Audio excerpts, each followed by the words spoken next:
Hello. Okay, well, clearly boot videos is about the only videos that I'm going to get any traction with. So far, so good with this channel. I was going to do this video soon anyway. I'm just shuffling the order slightly because external forces have, clearly driven the narrative. So since Rose Anvil already did 2 videos on logger boots in the last week, I might as well do mine now instead of waiting another week or two. So here's another one of those videos where, well, it's not even one of those videos. Usually I do the video where it's the premature review because I just got the boot and haven't worn it yet or even hardly tried it on to give a fair assessment of the quality or longevity of the product.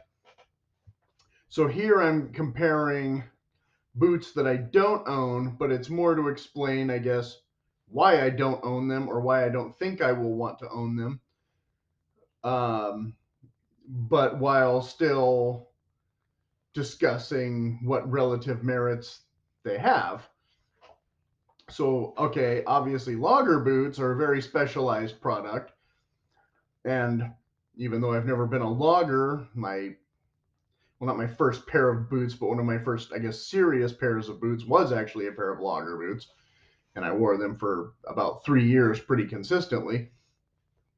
Well before the current trend occurred, I can assure you, and you'll see on the thumbnail how much thinner I was then, and looking nice and tall from behind. Right. When at the time I didn't buy them to cultivate any specific look or whatever.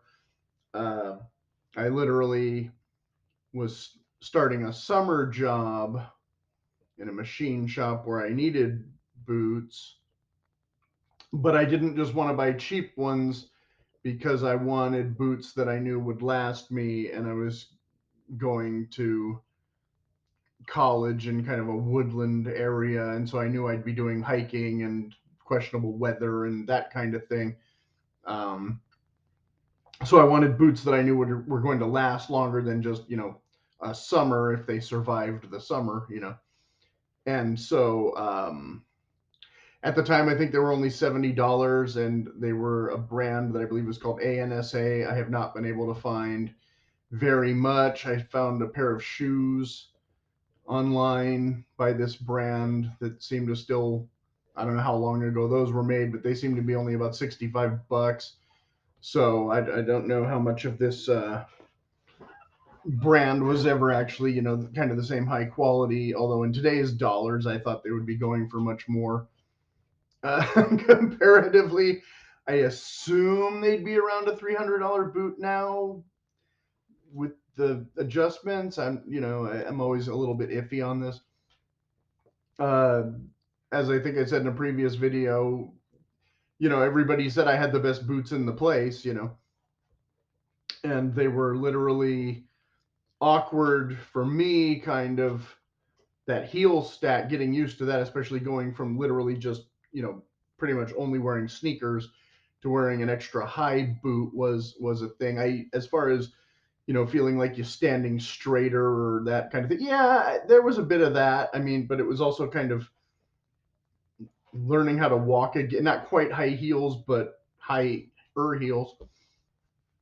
And so that was kind of an element. And of course, they were brand new boots that you're taking to work. So they were a bit stiff at first, just being leather, even though they weren't, steel toe. Although I probably should have got steel toe for that place, some of the stuff we were dealing with, and got hiking boots for going to school instead. But live and learn. The one thing before I get into more particulars about these 2 brands, uh, the one thing I will say, what he was saying about the stability aspect of the logger boot, I don't entirely agree because you're dealing with a heel that's still doing this instead of this, so it's not a good base per se, and the front of your boot is still wider than your heel. So I actually felt like when I was out, when in the woods and things, I felt like I was stumbling over twigs and stuff kind of more than I would have been on more of a regular hiking boot. Like even the Thursday captain boot, I mean, obviously it's wider here than it is here, but then this, I don't know how much their logger boot is different than this, but it's still going to have a stack. I mean, this seems like a pretty decent wide base for a heel, don't get me wrong, but it's not wider than this. And then you make this taller, and it kind of makes the foundation, in my opinion, actually a little bit shakier. So unless I was climbing ladders and tree pegs and telephone poles and things like that, um, yeah, I don't know how much that extra heel really helps for true mountaineering. Um, so I looked on Amazon, and I literally did the fastest, laziest 3-minute search possible on purpose, um, just so I could give a better assessment of comparing the Thursdays to the JKs or boots like the JKs based on what they said on that channel. So I guess this is technically a reaction video. Oh, sorry. Maybe I'm wrong on my pricing. Maybe the $300 range would be a little bit high. Anyway, in the Rose video, he said the JK wedge boots, now not the logger boots, the wedge boots are $379. I believe that's a round toe 6-inch shaft. The Thursday logger is almost 300 with a synthetic inner. The Red Wing was 310 with a cork fill. The Thursday logger was more like 280, but then when you add, I don't know, shipping or tax or whatever, we're at 300. So that's, I guess, true with all of these, and then the tax adds on a little extra. The Iron Ranger 350, so 370 ish. Thoroughgood, which model of that was pretty much totally irrelevant. I don't know if Thoroughgood has a proper logger boot. I haven't looked, but they were around 260, so they were lower than the Thursday logger in price. And then the Origin boots, again, another one we can just discard here. And then the Truman logger 8-inch boot was around 480, and I don't remember if he mentioned that in the video or if I just know that because I looked at their boots, and that was around where an 8-inch logger starts. And most of the boots, yeah, like I've been encountering, are the 6-inch boots. So when you first see his first video, it's literally boot porn. I mean, there's a 10-inch shaft, which I'm a it's not quite that much, but 10 inches is still a pretty sizable shaft. Definitely compared to a 6-inch, shaft. So if you're, operating in a place where you're really worried about timber rattlesnakes or something, that helps. If you're, worried about sharp twigs and stuff, that helps. But most people top out at about an 8-inch height for even a tall boot. Like I said in previous videos, I had the toughest time even finding any that weren't 6-inch shaft. Just finding 8-inch shaft in my size was already kind of a challenge. So a 10-inch shaft, I'm like, oh my God, like I said, it's boot porn. It's not even an advertisement anymore. And so yeah, that's a bit of extra leather, but I haven't been able to kind of do the math to figure out how many extra inches of leather should equal how many dollars. That seems to be kind of where there's a lot of negotiation, because where else there's any real additions that add to these costs is kind of, it's like, yeah, okay, you added a couple more eyelets, so you had to, punch a couple extra holes. Let me flip the page, since I don't need the pricing anymore. While I'm talking about something generic. They don't even probably swap out the laces half the time for a longer lace between this and this. Usually you're just getting a lace that you don't need in the 6 inch instead of, which is a lace that's better for an 8 inch. But when you go to a 10 inch, obviously you probably need a longer lace. So hopefully they're giving you a longer lace for that. But then the cost of the logger boots, the ones he was showing were the bison ones. They cost more. I think they have a cowhide one that's about 650. I looked on their website and Nick's around the same time, and I got kind of confused because it seemed like neither of them necessarily would give me accurate sizing information where I could really kind of gauge, is this true to size? Uh, like I said, I had trouble with the Thursday boots because the captains ran off a size, so you had to go half a size down, whereas the president ran true to size, where I had to buy the next size up from this, and I'm calling true to size based on empirical evidence of more sneakers than I own than other. So if I get a pair of Nikes and I get a pair of Converse or Vans, one of the two, like they're the same, and if I get a pair of the other, they're not the same. So, you know, go so Champions, Nikes, and I think Converse, maybe it's Vans. One of those three all run size 7 is going to be the same, and then I think it's Converse that are going to be the clown shoes, and they're going to run longer. So yeah, exactly. What he was just talking about in the other video about why it isn't any of this universal. Believe me, I've been waiting longer than he has. I've been alive a little bit longer and still, shouldn't have this much trouble navigating a pair of what I consider, shoes. How hard is shoes, Anyway, so to get, like I said, to get the JKs in the proper size, what I would recommend if you're really, really willing to spend $650 or more for the more custom model, would be to go to their pre-made selection, order that, see how it fits, and then either keep that as your secondary boot if you really have the scratch, or return that one when you order your custom one so that you're not flying completely blind and buying a really expensive boot that you're going to find out doesn't quite fit. Uh, and literally,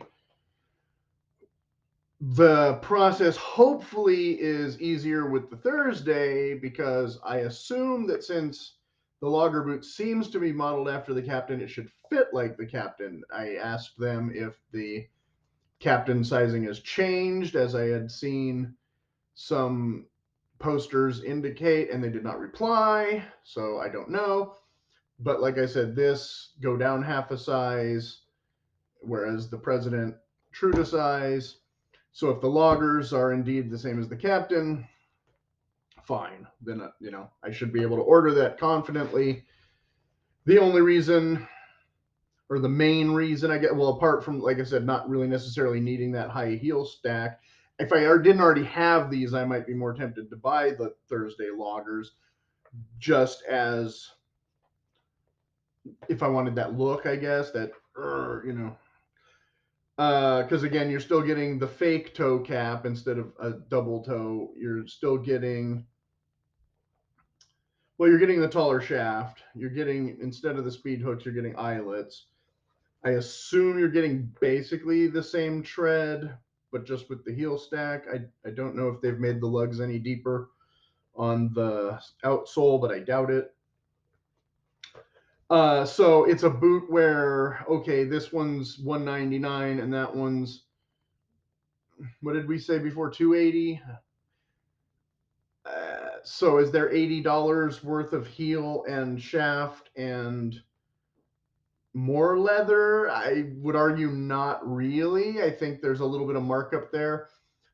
It's probably their made in USA labor that's the markup, not the actual materials, because these are the Mexico ones and those are the America ones. The only ones of these that come in my size, though, are black. The cool looking brown ones start, if they're sized more like the president than these, then I could wear the brown ones, but it doesn't look like it, and I'm not going to gamble on it. But I have no trouble finding black boots for, like, much lower prices used. So I don't really need any black boots. And why I'd want a black logger boot, I think, would kind of defeat the purpose. I mean, technically, a logger boot, you're out in the woods and nobody's ever going to see it anyway. So what difference does the color make? But by the same token, I just don't care for the look of black boots for any purpose other than army boots. It's just kind of, they're not really fashionable. I think they're gonna show, marks and dirt and kind of thing worse than a brown boot. And if you're out doing that kind of work, you're likely going to have more of that kind of issue. Um, and so for the price, are they worth it? Well, I don't know, because if you're buying them for that kind of work, again, you're not getting the double toe if you need that.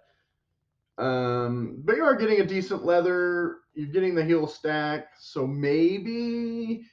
I mean, you're literally talking a jump in price of double to the other one, so it might be all right. But I mean, if you're just buying them to stomp around town and look like you are a logger, like I said, I literally did an Amazon, search.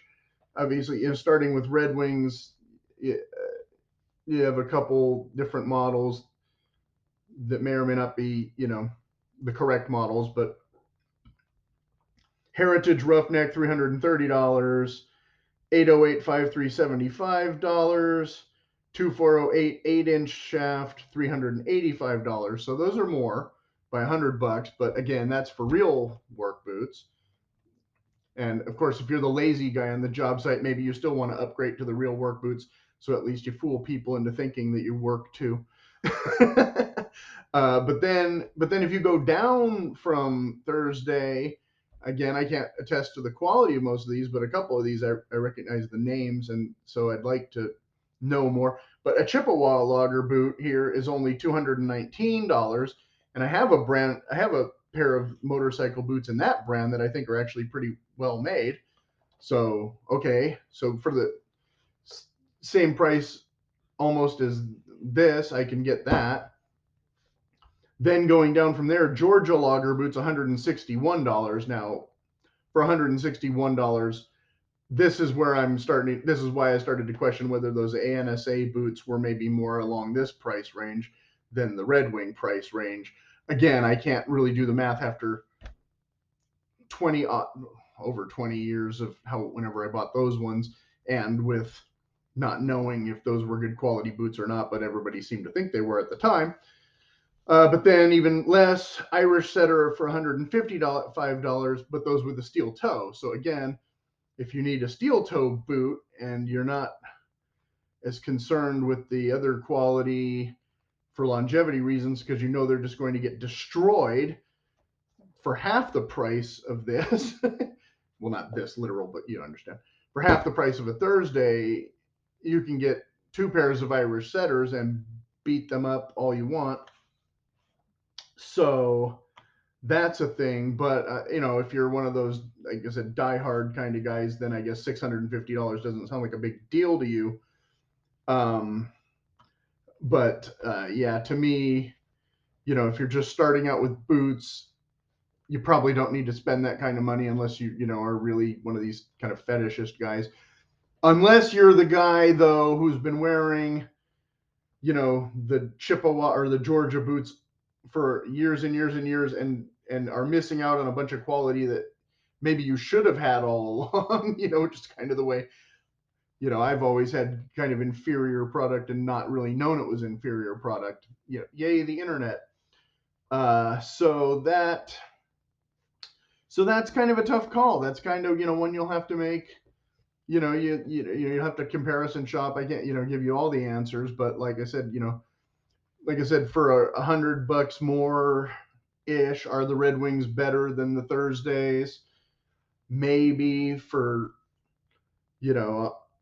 over $100 less, are the Georgia Loggers better for your purpose? maybe, it's kind of hard to just give a definitive yes or no on this, but I would just think it was kind of silly for people to just run and automatically buy the thing just because they saw a cool ad or whatever. So I have other notes here. Let me pause and read over this. Okay, it looks like most of these notes I can leave for a future video. I did want to mention that it looks like, well, I kind of touched on this already, but it looks like the Thursday logger boots use the same thin, waxy kind of laces that go in the President boots, or the more elegant Captain version, not the Kevlar ones. So that's inexplicable why they would, jip you on the laces when they're already charging you $80 more for the boots. I don't know if they sell the laces separate on their site. Another thing,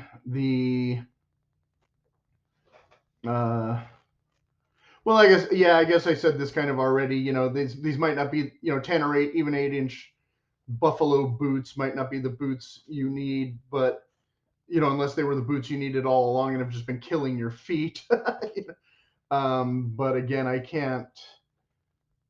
Uh, like I said, I can't really talk about these less expensive brands in that detail to make that. But again, the Captain boots aren't necessarily going to kill your feet. It's just the interior uh, design stuff. The foam is going to disintegrate faster, so the logger boots are going to disintegrate faster. He already covered that on the other channel. Everybody watches Roseanville, so you already know that. But I should say it here anyway, just in case the one person out there didn't see it and doesn't understand that the inner construction of the Thursday boots is not the same as the Red Wing boots or the JK boots. So I think that'll wrap it up for now.